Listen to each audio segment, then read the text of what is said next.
Good morning, good afternoon, whenever you're watching this. I'm Mark Ireland, and this is Hamline, Ireland. And we were asked by Heather Grantham to talk about baking bread for Maundy, Thursday.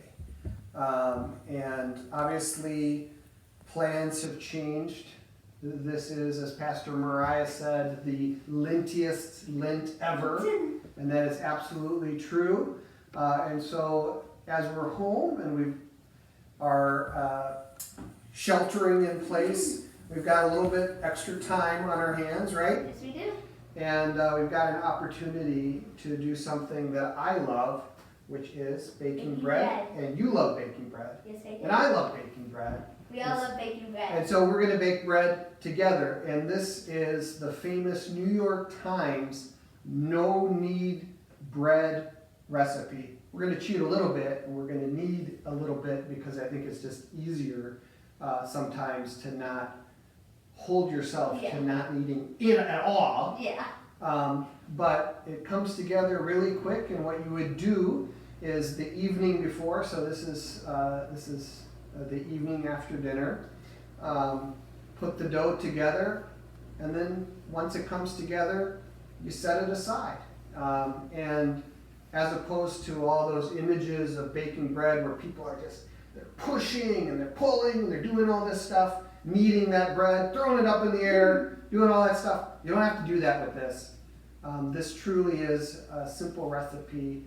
Anybody can do it. Obviously, it's got lots of variations because it's no knead and depending on the temperature and how long it sits. But the time itself is what kneads this dough and gives it those beautiful bubbles that people love in artisan bread. So we're going to put it together. We're going to put the dough together right now. It's a very wet dough.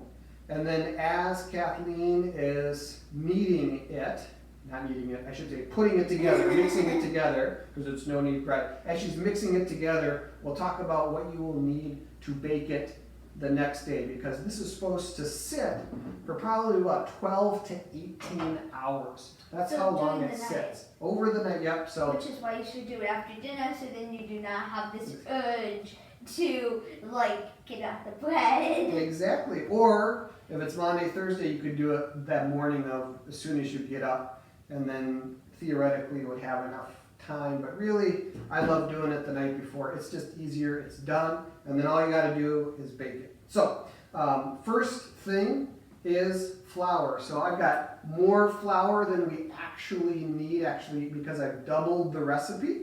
So usually it's 3 cups of flour. This is a mixture. I did 2 parts white flour and 1 part wheat flour because I just like the nuttiness and the taste. And it makes it taste way better. Yes, so I like having a little bit of wheat flour in there. You don't have to. You can just have 3 cups of white flour. But I've doubled the recipe so that we can see after it's baked what it looks like using a loaf pan versus a Dutch oven. So you take the flour, put it in our handy dandy mixing container, and then you have, of course, 1 5/8 cups of water. So I'm going to pour that in now. Look at that, that's beautiful. Then you add 1 1/4 teaspoon of salt. And then you add 1/4 teaspoon of yeast. Not a lot of yeast, but it's got lots of time to work. So as Kathleen is mixing that up, she's using a Swedish dough hook, which is a great tool if you have one. Or you can just use your fingers, and we'll demonstrate that in a few moments. So in order to bake this bread, you can use a Dutch oven like this. My favorite is the Lodge cooktop cooker. The reason why I love using a Dutch oven is that for half of the baking time you have the lid on, and then as the bread bakes inside the Dutch oven, it releases moisture, and that moisture is kind of like a steam-injected oven like the commercial bakers use, and that's what gives you that really crispy, crackling crust.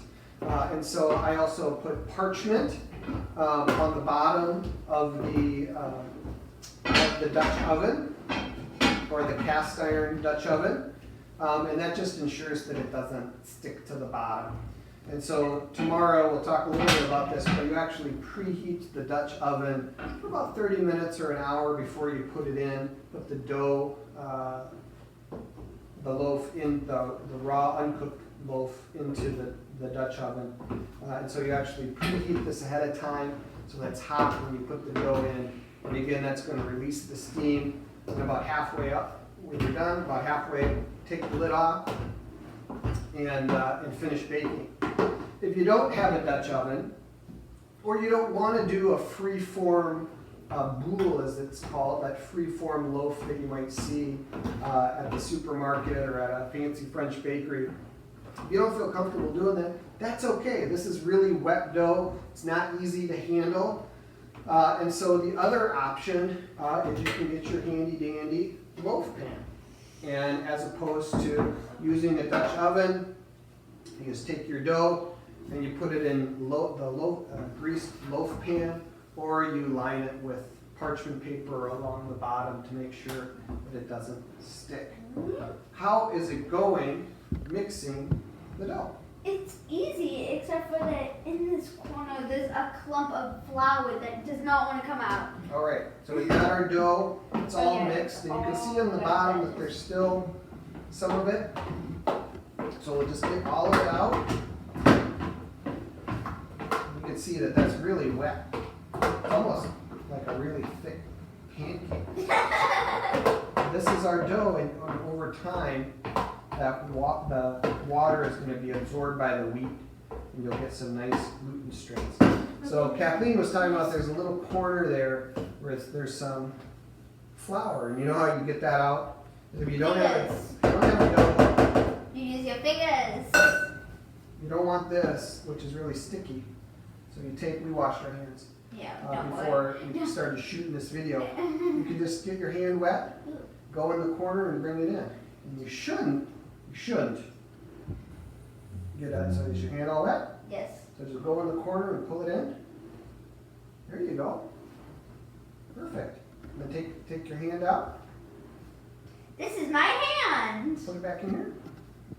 And then you can rinse it right there. See, look at that. It's looking good. Yep.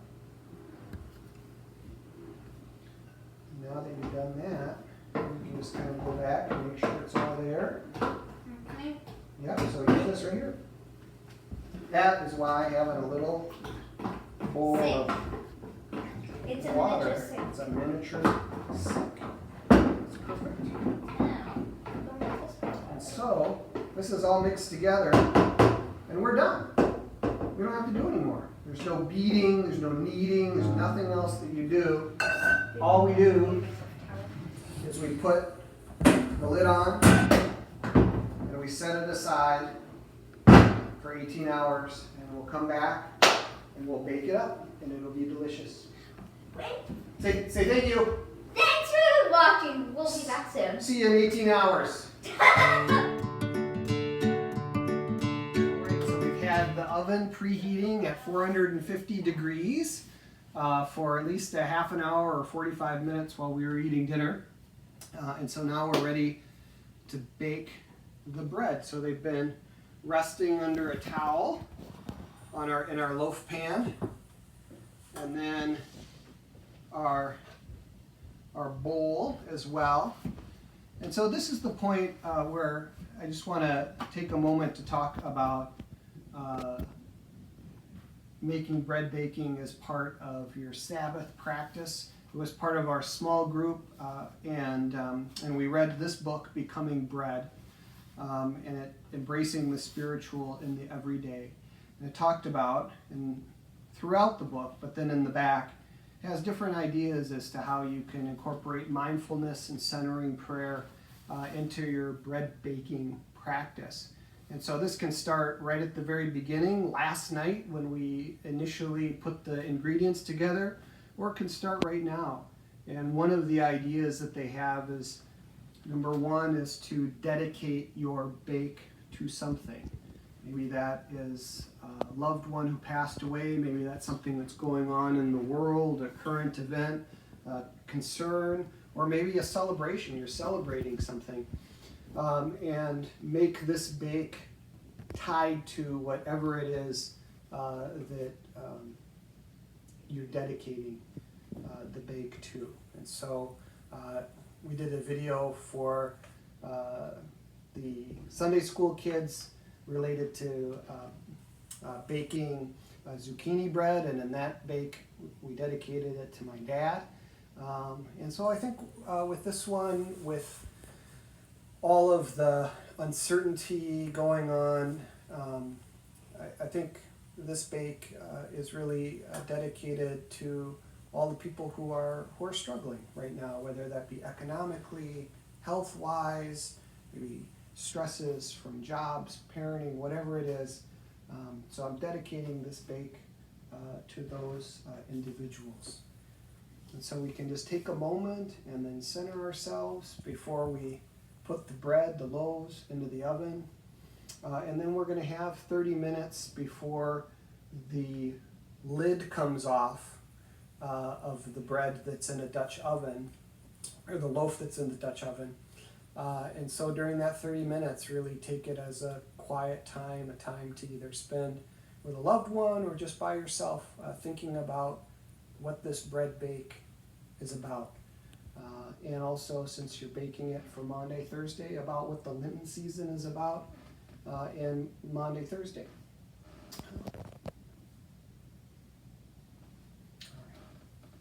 So we'll place the loaf pan in the oven, and you can see our Dutch oven, this is my cooktop cooker, has been in there and it is hot. And so I gotta put these on.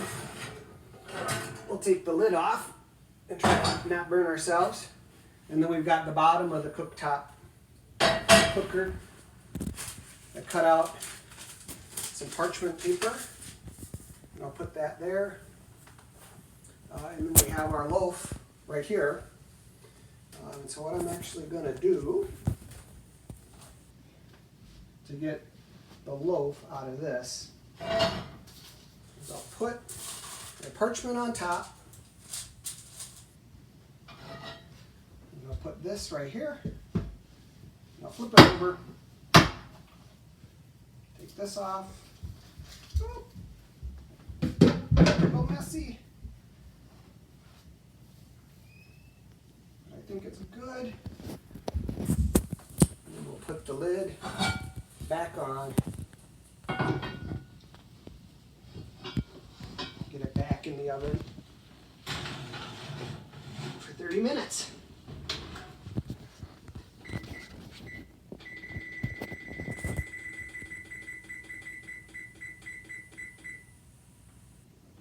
So we'll start our 30 minutes and have 30 minutes of quiet time and focusing and thinking about what I dedicated this bake to.